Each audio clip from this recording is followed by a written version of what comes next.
لا يرى عليه أثر السفر ولا يعرفه منا أحد حتى جلس إلى النبي صلى الله عليه وسلم فأسند ركبتيه إلى ركبتيه ووضع كفيه على فخذيه وقال يا محمد أخبرني عن الإسلام فقال رسول الله صلى الله عليه وسلم الإسلام أن تشهد أن لا إله إلا الله وأن محمدا رسول الله وتقيم الصلاة وتؤتي الزكاة وتصوم رمضان وتحج البيت إن استطعت إليه سبيلا قال صدقته فعجبنا له يسأله ويصدقه.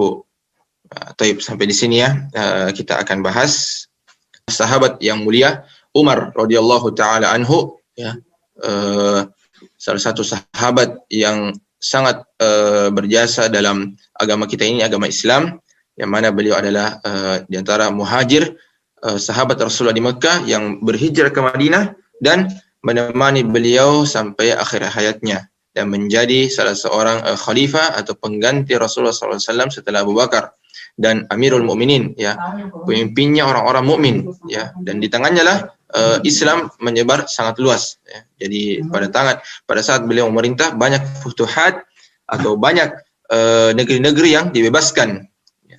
Mesir dan negeri Syam juga ya, Persia dibebaskan di tangan beliau atas pertolongan Allah Subhanahu wa taala. Taib, adik sekalian, beliau mengatakan suatu ketika ya, kami para sahabat duduk di dekat Rasulullah sallallahu alaihi wasallam. Tiba-tiba ya, pada saat mereka sedang duduk, tiba-tiba muncul kepada kami seorang lelaki mengenakan pakaian yang sangat putih dan rambutnya sangat hitam ya.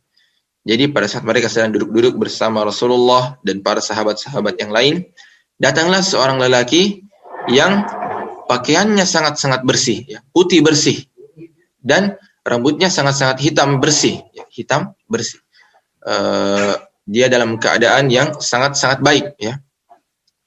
Tapi ada hal aneh di sini, ya. Tak terlihat padanya tanda-tanda bekas perjalanan dan tak ada seorang pun di antara kami yang mengenalnya. Ya. Jadi dia orang asing, tidak ada yang mengenalnya di Madinah, akan tetapi dia datang dengan keadaan sangat bersih. Ya. Semestinya kalau tidak ada yang mengenalnya di tempat itu, berarti dia seorang musafir. Ya. Adapun jika dia seorang musafir, maka semestinya dia datang dengan keadaan pakaian yang mungkin sudah kotor disebabkan perjalanan yang jauh. Ya, apalagi pada masa itu padang pasir, belum ada alternatif, belum ada transportasi yang bisa ditunggangi dengan sangat nyaman, ya, belum ada AC dan lainnya. Jadi otomatis orang yang datang dari keadaan safar itu dalam keadaan safar, keadaannya tidak bersih atau dalam tanda kutip berantakan, ya. Akan tetapi orang ini dia datang dalam keadaan yang sangat-sangat bersih dan rapi.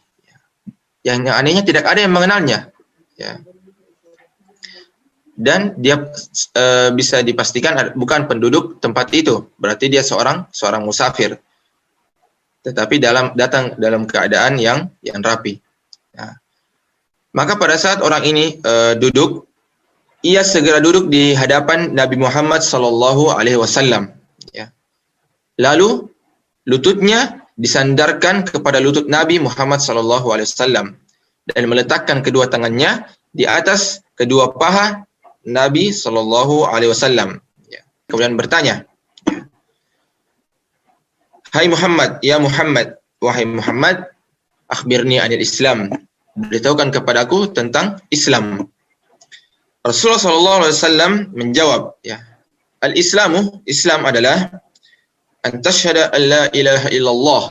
Engkau bersaksi bahwa tiada Tuhan yang berhak disembah kecuali Allah Subhanahu wa ta'ala. Wa anna Muhammadan abdullahi wa rasuluh. Ya. Dan sesungguhnya Muhammad adalah Rasul Allah. Dan ini adalah rukun Islam yang pertama. Mengucapkan dua kalimat syahadat. Yang kedua, kata Rasulullah SAW, wa tuqimus shalah, dan kamu menegakkan salat. Itu yang kedua. Yang ketiga, wa tu'tiyaz zakah, dan kamu menunaikan zakat. Yang keempat, wa tasuma Ramadan, engkau berpuasa di bulan Ramadan.